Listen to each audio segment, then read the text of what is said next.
A paz do Senhor, eu sou a Stephanie e eu estou aqui hoje para poder lecionar para você a 8ª aula do nosso curso sobre liderança.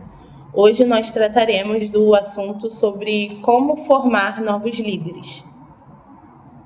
Eu peço que você pegue uma caneta, pegue um papel, para que a gente volte na época dos reis em Israel e possa falar mais especificamente sobre a história de Acabe, Jezabel e Elias, sobre como era a vida de Elias antes que Eliseu juntasse ali a jornada, e ao propósito da vida dele. Vocês vão entender, por que isso é importante para o contexto ao decorrer da aula. Vamos lá então para 1 Reis, capítulo 19. Para você que não está familiarizado sobre o que essa passagem trata, nós vamos falar sobre um dos feitos mais grandiosos da vida do profeta Elias.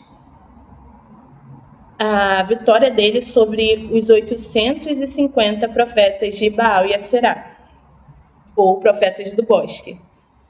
Só que no caso, mesmo ele tendo essa vitória tão grande, Deus se mostrando ali através da vida do profeta Elias, enquanto os outros profetas se mutilavam, ali imploravam por horas e horas uma resposta dos seus deuses, no Monte Carmelo, e nada aconteceu. Os deuses deles não responderam com fogo, com raios, não consumiram o holocausto.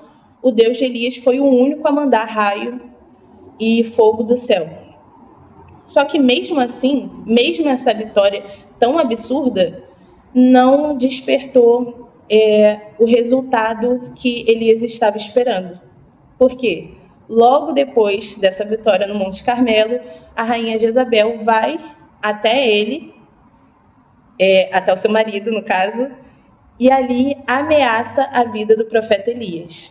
Ela fala que será feito com ele o mesmo que ele incentivou o povo de Israel a fazer com os seus 850 profetas.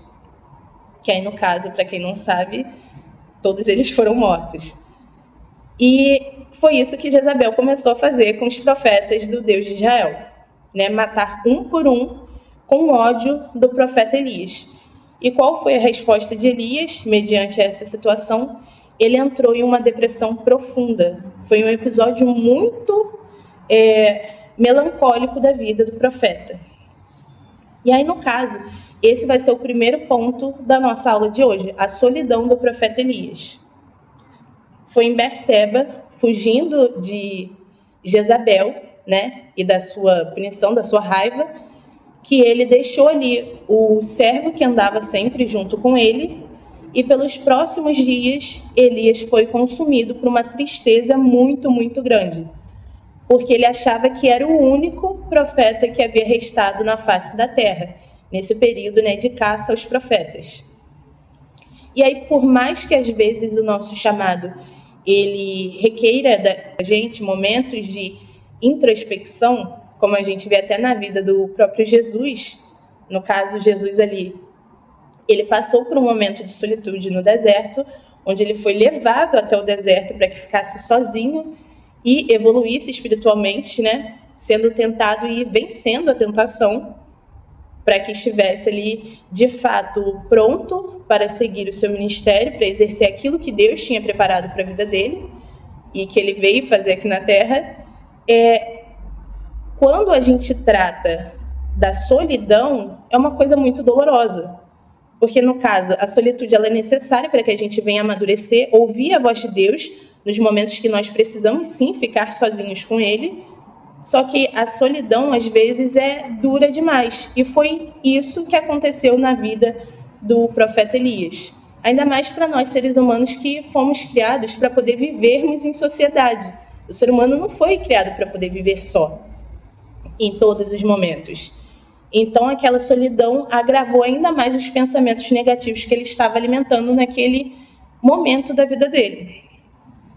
Isso fica claro em 1 Reis, capítulo 19, versículos 3 e 4, onde ele diz: já basta, Senhor, toma agora a minha vida. Mais do que deprimido, Elias ali já estava desesperançoso, Porque, apesar daquela grande vitória, quais foram os resultados que ele, com seus olhos carnais, podia enxergar, né, no meio do povo? Jezabel se irando, começando a perseguir a todos os profetas, matando pessoas que professavam a mesma fé que ele. Ali ele achou que não tinha ninguém que fosse justo no meio de Israel, porque ele via o povo continuando a cometer os mesmos pecados, mesmo depois da demonstração tão grande de força do Deus de Israel sobre todos aqueles deuses que eles adoravam naquela época, né? Pelo menos ali naquele espaço, o povo continuava a cometer os mesmos pecados. O povo continuava como um povo disperso. Então, ele pensou, né? O que eu, sozinho, agora que todos os outros fiéis, todas as outras pessoas que também professavam a mesma fé, lutavam pela mesma causa que eu, morreram, o que eu, sozinho, posso fazer contra todo esse mundo iníquo? Então, a visão dele estava totalmente condicionada pelos limites do seu próprio conhecimento. Ele não sabia o que estava se passando em outros lugares, não sabia ali quantas pessoas tinham, ele só podia acreditar naquilo que ele estava vendo, ou seja, ninguém, naquela época, ninguém. É tanto que em 1 Reis, capítulo 19, versículo 10 e 14, ele repete a mesma coisa para Deus. Fiquei somente eu e procuram tirar-me a vida. Essa pressão vem em cima dele como algo denso demais, né? Um fardo grande demais para que ele pudesse suportar. Porque a gente pensa só comigo, eu consigo aguentar uma certa dor se eu sei quando aquilo vai acabar. Eu consigo suportar uma certa carga se eu tenho alguém para poder me ajudar a levar aquilo durante, né, o meu percurso. Mas quando eu estou sozinho, quando eu não tenho ideia de quando aquilo vai acabar, eu não consigo ver além daquilo que eu estou vendo, se torna uma coisa muito, muito difícil. Acho que todo mundo já viu aquela charge de alguém que vai cavando um túnel, e ele para exatamente quando tinha aquele tanto de diamantes para ele poder alcançar. Então, é uma coisa que ele não sabia que ele estava ali prestes a alcançar aquilo. Ele não sabia quanto mais tempo ele teria que cavar. Então, é muito mais fácil para a pessoa sozinha desistir do que se ela estivesse acompanhada, se tivesse algum tipo de motivação ou certeza de algo. E naquela época, Elias não tinha. Então, Deus viu aquele sofrimento, viu o coração de Elias, e o que Deus fez mediante essa situação? Primeiro, ele cuidou, né, do corpo físico de Elias, dando a ele alimento, cuidando dele, dando a ele o descanso, até que Deus levou ele ao Monte Sinai. E lá no Monte Sinai, além da teofania, né, que Deus ali se mostrou na brisa suave, né, e ele pôde ter um momento com Deus, houve também algo que iria mudar a vida de Elias. Iria ser ali a cura para aquele processo que ele estava passando, que no caso foi justamente essa ordenança de Deus de eleger um sucessor para o profeta Elias. Então, em meio à depressão, Deus deu a ele mais do que um liderado. Ele deu a Elias um filho, né, espiritual, um sucessor para que pudesse curar aquela solidão que ele estava sentindo. Para ilustrar o caráter de um verdadeiro líder, eu tirei aqui 2 exemplos. Um exemplo é bíblico e o outro é secular. Mas eu vou conectar isso com o foco, né, da nossa aula de hoje. Para a gente poder começar com um exemplo bíblico, eu trouxe aqui uma oração feita por Jesus em João, capítulo 17, versículos 6 ao 19. Então, eu vou pedir que você abra sua Bíblia comigo, porque são muitos versículos e a gente pode acompanhar isso junto. Em especial, eu vou tirar aqui o versículo que diz: Tenho guardado aqueles que tu me deste, e nenhum deles se perdeu. até porque ser um líder, religiosamente falando, é muito mais do que você ter ali uma relação de poder, estar numa posição de poder ou ter ali uma relação de controle, comandar alguém, mas sim ajudar a pessoa a encontrar nas suas peculiaridades, no seu jeito único de ser, porque Deus nos fez únicos, uma maneira para poder ali agregar ao reino de Deus. Como foi no caso de Simão Pedro, era um pescador, Jesus o chamou para que fosse pescador de homens. Ou no caso de Natanael, um homem que era cético, um homem que era ali muito questionador, mas que Jesus não o repreendeu por isso. Ao invés disso, Jesus o usou como testemunha da sua ressurreição. Porque como um homem assim, né, tão questionador, tão cético, depois de ter visto Jesus, de ter ouvido Jesus e comido com ele, iria, né, mentir ou ele iria ali duvidar, né, mas ele pôde falar e testificar que verdadeiramente Jesus Cristo ressuscitou dos mortos, né? Ele questionou, e ali ele pôde testificar que verdadeiramente Jesus ressuscitou. Um líder precisa ter amor pelas almas, amor pelos seus liderados, né? Porque essa é a preocupação que nós precisamos ter, que Jesus tinha. Vocês já ouviram muito sobre Jesus na aula passada, né? Mas eu tenho que usar ele como um exemplo nessa aula também, porque o que Jesus não foi, né, que nós precisamos ali seguir. Então, ele sempre vai ser um exemplo para a nossa conduta. E aí, no caso, esse foi o exemplo que ele deixou, essa preocupação pelas pessoas que Deus colocou sob a nossa responsabilidade. Em todos esses anos que eu atuei como professora,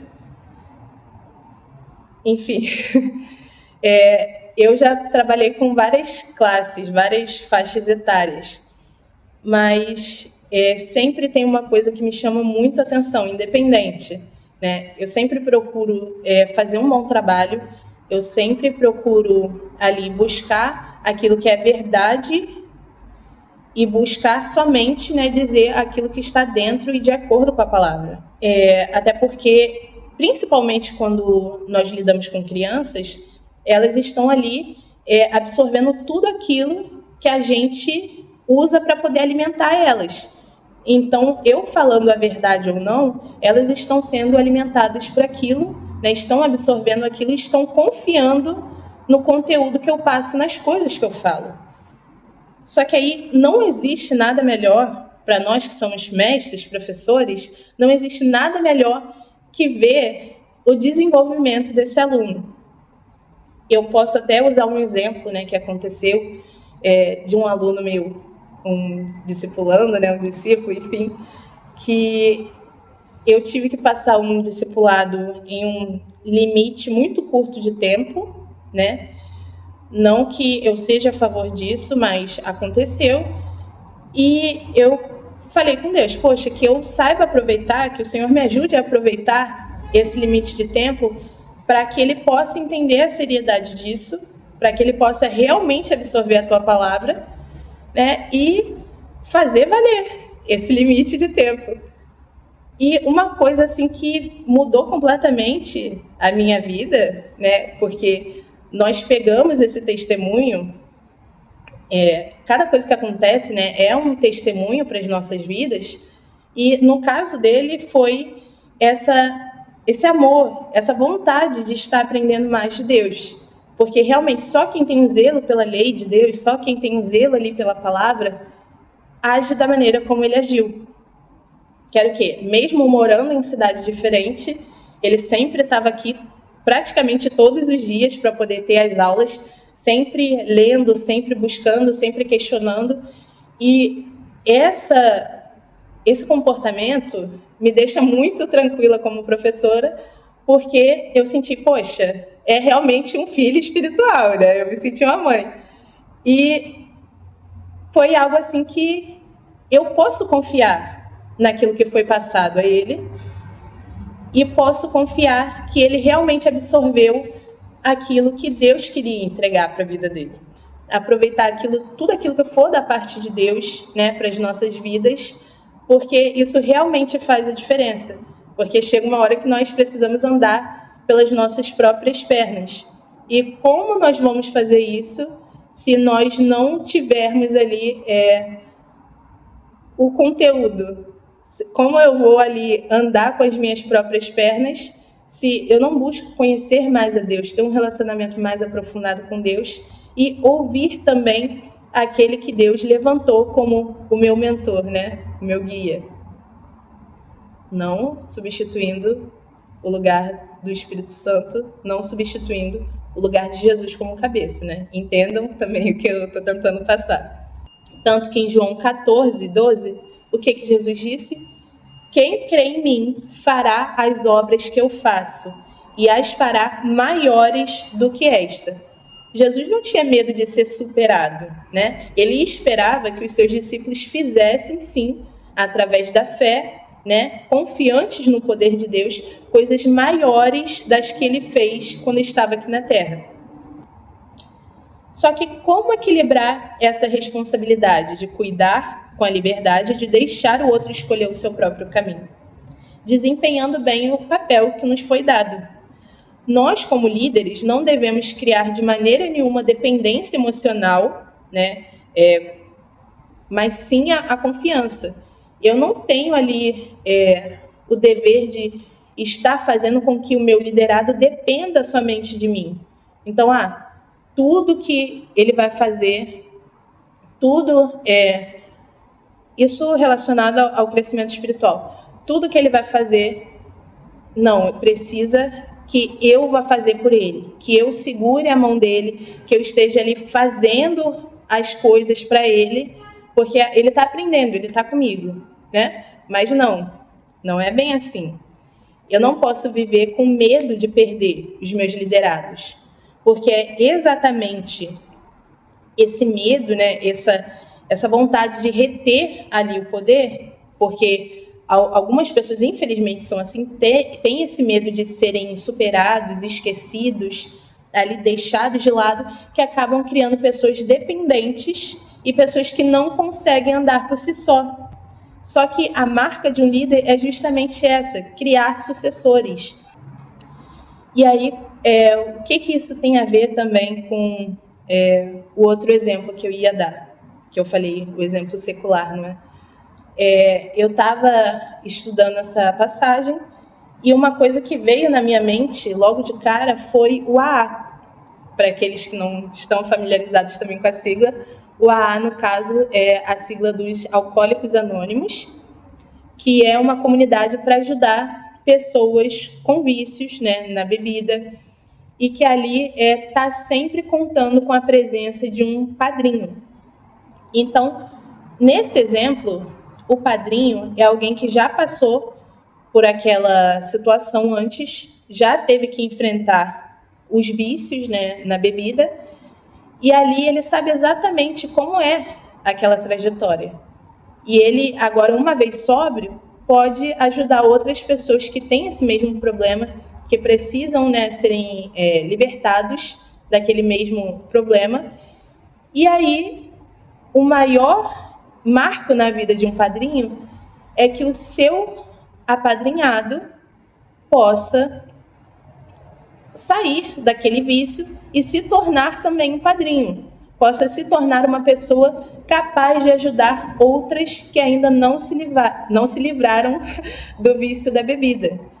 Então, é uma coisa muito bonita, porque eu não estou ali somente para poder fazer uma pessoa dependente de mim, mas eu quero que ela, assim como eu, possa superar as dificuldades e poder ali exercer esse trabalho maravilhoso, que é preparar aqueles que ainda não estão prontos para poder exercerem aquela função ou caminharem por si só, ajudando pessoas também que antes, lá atrás, estavam na mesma condição que a sua. E o que isso tudo tem em relação com a história de Elias? A história entre Elias e Eliseu não era uma de controle, mas sim de transmissão. No dia em que eles se conheceram, O que Elias fez com Eliseu? Ele pegou o seu manto e cobriu Eliseu com seu manto, ali simbolizando a escolha de tê-lo como seu sucessor. E no dia que Elias foi transladado, não tenho nem tempo de poder contar essa história toda, mas se encontra lá no livro de Reis. E é bom que você também abra sua Bíblia ali e estude um pouco mais em casa, não fique só nas palavras que eu estou passando agora. Mas ali no livro de 1 Reis, o que acontece? Depois de toda essa situação de escolha, que Eliseu ali ele deixou tudo aquilo que ele tinha para trás e seguiu sendo discípulo de Elias, no dia em que Elias foi transladado e levado até os céus pelo Senhor, Eliseu, por ter sido capaz de ver com seus próprios olhos, de testemunhar o milagre que Deus estava fazendo na vida do seu mestre, do profeta Elias, o que acontece? Recebe esse mesmo manto, como ali um símbolo do poder que foi passado adiante do profeta antigo, Elias, agora para Eliseu, segundo também a permissão de Deus.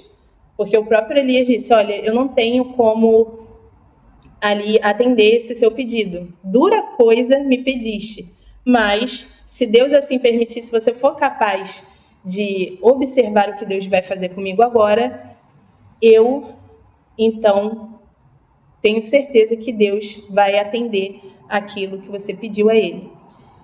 E se a gente for ver na cultura judaica, esse pedido que Eliseu fez não foi um pedido arrogante, eu quero a porção dobrada aí do poder, dessa intimidade com Deus, de todos aí esses feitos que Deus faz através de você. Não foi uma coisa arrogante. Por quê? Porque na cultura judaica, o primogênito, o filho mais velho de cada família, o que acontecia com ele quando o pai morria? Ele recebia não só o dobro de todos os bens materiais, mas recebia o direito da liderança espiritual sobre a família e a responsabilidade de dar continuidade ao legado do pai, sendo reconhecido como seu sucessor principal. Isso a gente vê lá em Deuteronômio 21, versículo 17. Mas ao filho da aborrecida reconhecerá por primogênito, dando-lhe dobrada porção de tudo quanto tiver, porquanto aquele é o princípio da sua força, o direito da primogenitura dele.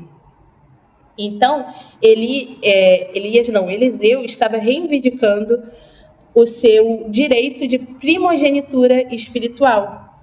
Ele pedia ali para ser reconhecido, não só como um discípulo, mas sim um sucessor, o filho do profeta Elias, herdando a liderança, herdando a unção profética, que ali foi mais tarde reconhecida por todos os filhos dos profetas. Então, essa porção dobrada foi ali um símbolo público, um sinal público de que Deus também havia escolhido Eliseu para dar continuidade às obras de Elias. Tanto que a gente vê, Elias ali pela primeira vez na Bíblia, houve a ressurreição de alguém pela ousadia também do profeta Elias de ir lá e não, ninguém mais fez, não tem registro disso na Bíblia, mas eu confio que Deus está nessa situação. Então ele vai lá até o quarto ali do filho da viúva de Sarepta, e o que acontece? Pela primeira vez na Bíblia está registrado a ressurreição de uma pessoa, através do poder de Deus. Claro, sem Deus, sem o poder que Ele nos permite ali, não é bem administrar, mas cuidar, zelar para a graça do nome dEle, sem isso nós não somos capazes de nada. Mas Elias ele teve a ousadia de falar, não, Deus, eu sei que o Senhor está na causa, eu sei que o Senhor não me trouxe aqui para que o filho dessa mulher morresse, tanto ela que ali foi colocada na minha vida para poder cuidar de mim nesse momento de seca. O que aconteceu? Deus foi lá e viu que era uma boa coisa, né? Se agradou daquele pedido. Então ele foi e permitiu que pela primeira vez um caso de ressurreição fosse registrado na Bíblia. E o que a gente vê na vida de Eliseu? Justamente não só um milagre, mas vários, né? Realmente a porção dobrada de tudo aquilo que Elias tinha espiritualmente falando. Então, né? E você? A pergunta hoje é: e você? Tem usado essa ousadia? Tem usado a sua influência sobre a vida das outras pessoas que Deus coloca sobre a sua responsabilidade para que elas possam se tornar pessoas ainda melhores que a que você foi? Pessoas ainda mais capazes na presença de Deus? Pessoas ainda mais desenvoltas na obra de Deus? Você é uma pessoa que tem ali o zelo na hora de lidar com essa responsabilidade, né, das almas que foram confiadas a você? Uma pessoa que tem ajudado os seus filhos espirituais, né, e filhas espirituais a avançarem na obra de Deus, para que um dia elas também possam levar o seu legado, né, também possam ser seus sucessores, expandindo a obra de Deus aqui na Terra? Essa é a pergunta que eu deixo, né, para vocês da aula de hoje. Eu queria agradecer pela presença de todos, né, que assistiram essa aula, e um bom final de curso para todos vocês. Que Deus fale melhor em cada coração.